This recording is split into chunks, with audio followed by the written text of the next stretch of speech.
Good morning, gang. Monday. Here we go again. So hopefully it won't be frigid cold. It's supposed to warm up a little bit so I can actually continue getting stuff done outside before winter actually does hit. Still got to put gardens to bed. It's the first week in November. But that kind of brings us into the topic of today and environmentalism. And you guys are asking, Pinball, what the hell would you be talking about environmentalism for? All right, well, good reason for it. I could probably take this in a couple of different tangents, but in the interest of not getting in trouble, I'm just going to stay in one direction here. Our illustrious Vice Squad president came out over the weekend. This is, I swear, every time I hear something stupid come out of Washington, like I said the other day, there's got to be a contest going on who can out-stupid the other one, all right? But we know there is in this infrastructure bill, whatever you want to call it, something that I talked about the other day about equity, and we're trying to figure out what it was. Kamala Harris shed a little bit of light on it this weekend, okay? She has instructed NASA, or asked NASA if they could, let's put it that way,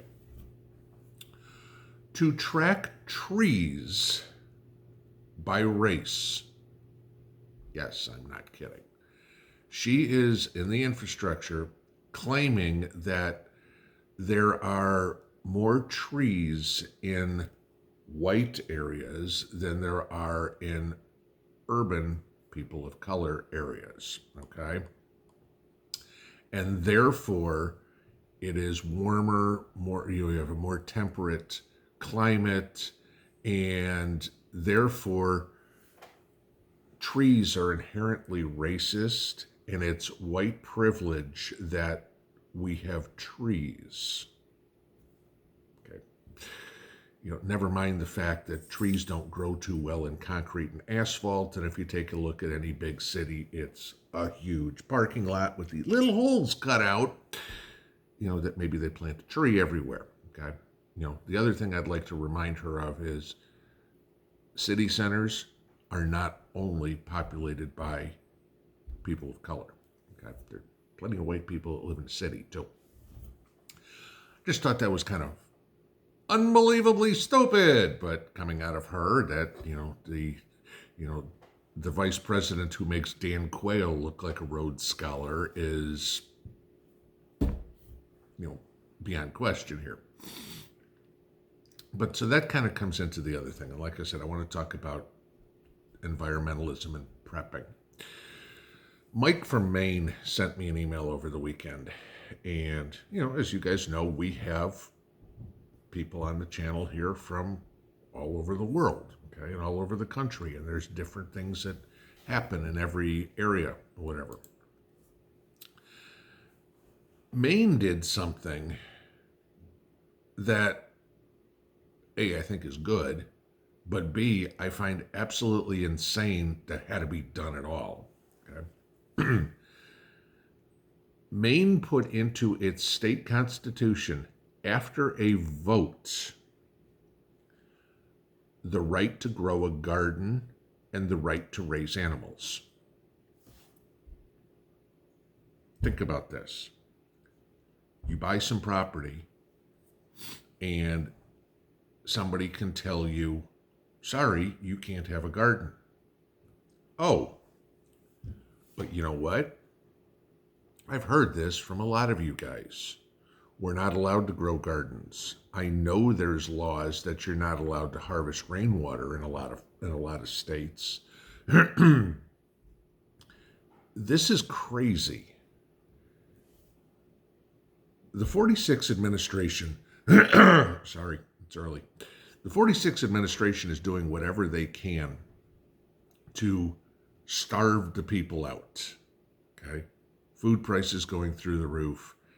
I don't even have to go into the obesity problem in the United States, and probably in a lot of other countries too. Why? Because healthy food is so ridiculously expensive, but junk food is cheap, okay?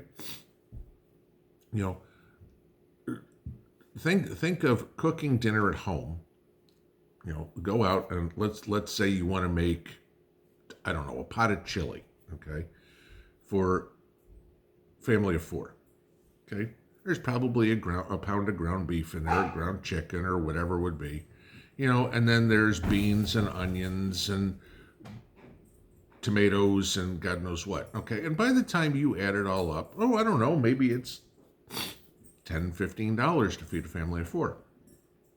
But hey, let's go to McDonald's, order off the dollar menu, and we can all eat dinner for less than that. Junk food, okay?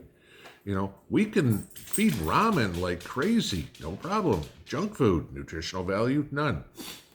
But, you know, you want to go buy a pound of tomatoes, that's $3 a pound, okay? You want to go buy, you know, pick a vegetable, okay? Green beans, I think last I saw them here was $2.69 a pound for freaking beans.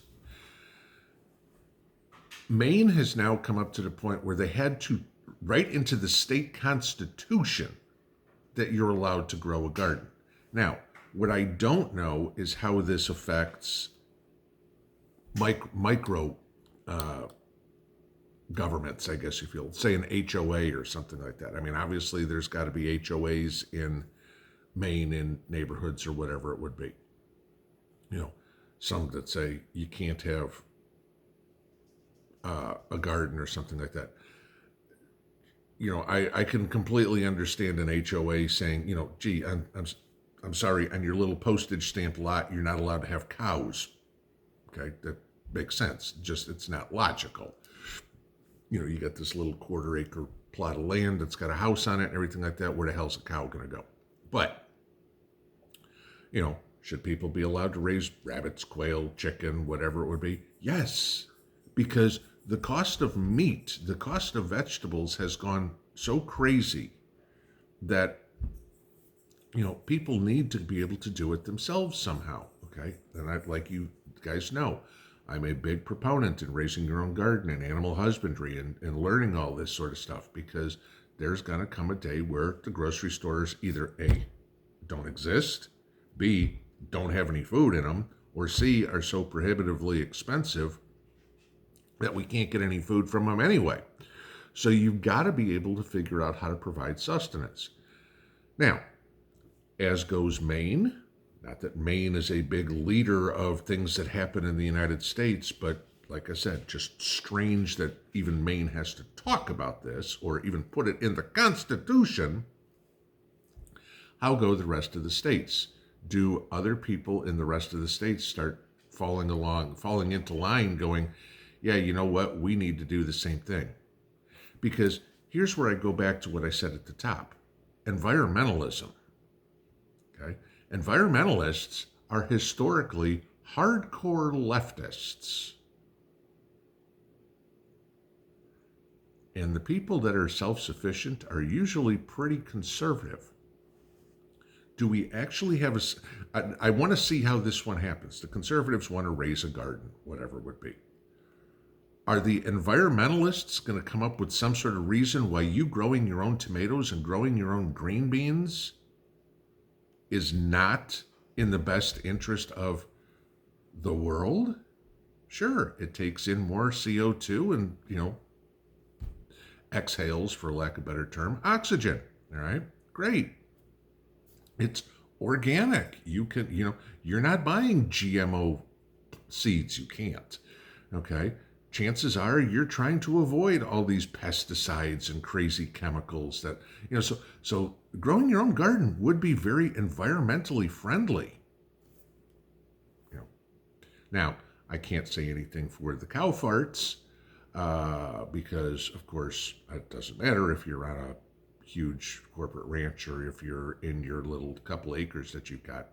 But the way I look at it is this: what's the difference between a cow farting and 46 farting in front of Camilla Parker Bowles?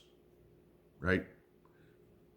It's both methane, and both of them are full of shit. Have a good Monday. Pinball out.